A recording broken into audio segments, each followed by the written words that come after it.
Hello guys! Hello Earth Signs, Gemini, Libra, and Aquarius. Welcome dito sa aking channel, Kapalaran 888. Welcome. Alamin natin ang weekend reading para sa lahat ng Air Signs. Sabado, Linggo to. Air Signs, Gemini, Libra, and Aquarius. I hope na makuha mo ang energy. General reading siya guys, so pwede kang makaresonate dito.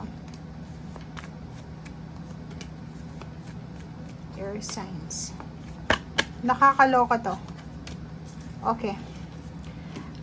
Meron kang despair, false person, pathway, magnanakaw dito. Nako. Okay guys, Earth signs, Gemini, Libra, and Aquarius. Nakikita natin, dalawa yung false person and magnanakaw. So, may fake dito at saka magnanakaw. Mag-iingat ka kasi pwedeng this weekend, Air signs, is may pagkakataon na pwedeng mawalan ka ng trabaho or pwedeng siraan ka sa trabahong ginagawa mo or sa, like may katrabaho ka, nasisiraan ka sa ginagawa mo or sa trabaho mo, may posibleng mangi-scam sa'yo sa usaping pera, may posibleng magnanakaw dyan. So, if Saturday, Sunday, like napanood mo to sa ngayon, i-secure mo lahat ng mga important documents na meron ka.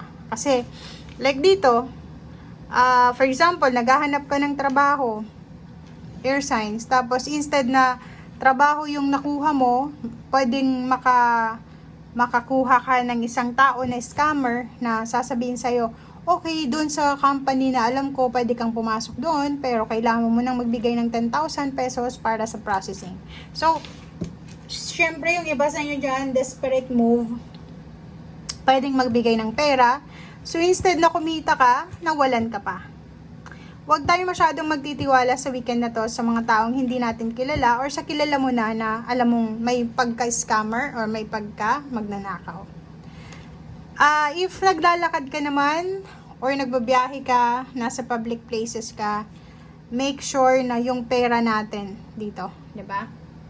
Yung pera mo is napaka-importante. Kailangan mong i-secure ang iyong financial dito. Kailangan mong ayusin lahat ng mga papeles mo kasi pwedeng ma-misplace mo or pwedeng may magnakaw neto. Okay? Dito naman, if ever na ikaw ay babae, lalaki, waiting for a baby or waiting for yung parang mabuntis, makabuo ng pamilya, yung ilang beses na nakukunan or ilang beses nang nagtatry pero wala pa rin. This weekend is posibleng yung matagal mo nang hinihintay kasi number 9 to 1 plus 8, 9, 35, 8, ay posibleng may liwanag, 'di ba? Parang isang unexpected, it's a miracle na nabuntis ka or nakabuntis ka.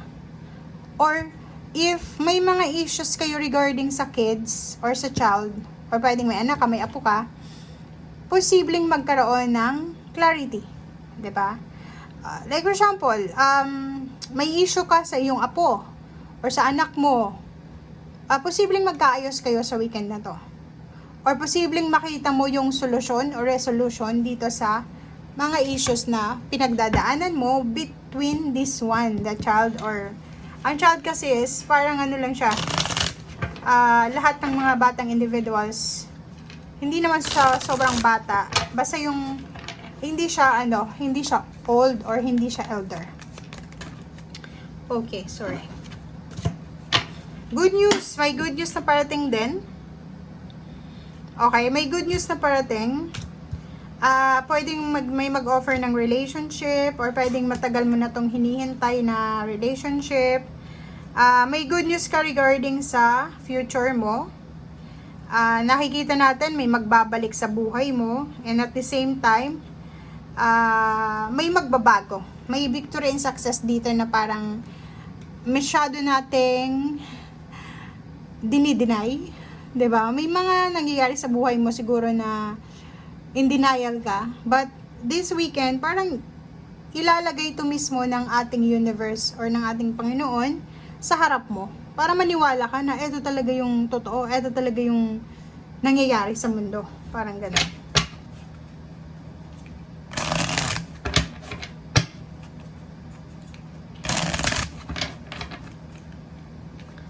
Okay. May mga magbabalikan or pwedeng may babalik sa buhay mo or ikaw babalik ka sa probinsya nyo.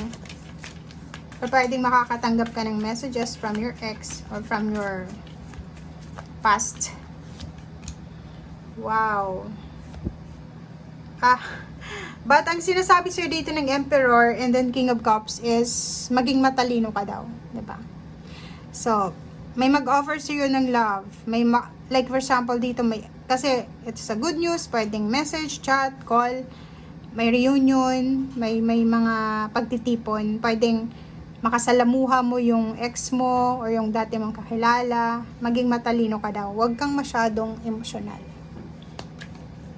Kasi pag emosyon yung pinairal mo, syempre, pag emosyon kasi, 'di ba, kahit sinaktan ka na sa past, pag nakita mo ulit, pwede pa. Okay? So, Page of Pentacles. And, oh, wow. So, nakikita natin sa susunod na araw, sa susunod na pagkakataon, or sa future mo, yun, future, ay may mga pagbabagong magaganap. So, may mga changes na posibleng maganap sa mga susunod na araw. So, yun, dun ka dapat maging excited. Okay? Makinig ka sa sinasabi ng intuition mo.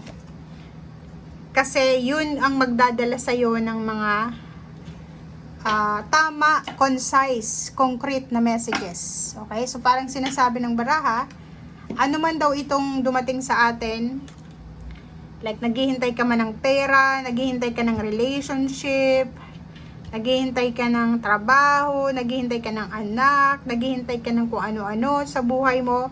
Sumunod ka sa sinasabi ng intuition mo, ng instinct mo. Dahil yung instinct mo daw siya yung pinaka best na source mo ng good information. Impress. Nakikita ko siya dito na maraming mga bagong ideas, mga bagong plano sa buhay regarding money, regarding work, regarding business.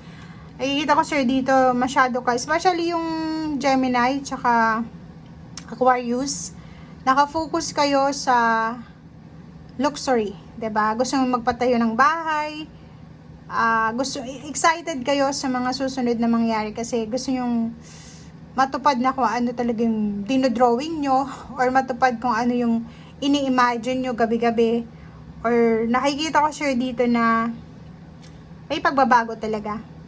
If ngayon is feeling mo stagnant ka, ngayon feeling mo walang nangyayari sa mundo, huwag kang masyadong mag-alala kasi ang future mo is sobrang maganda. 'Di ba? Parang sinasabi na magiging maayos yung cycle ng buhay mo sa mga susunod na araw, buwan na to. Okay? Thank you guys. Bye!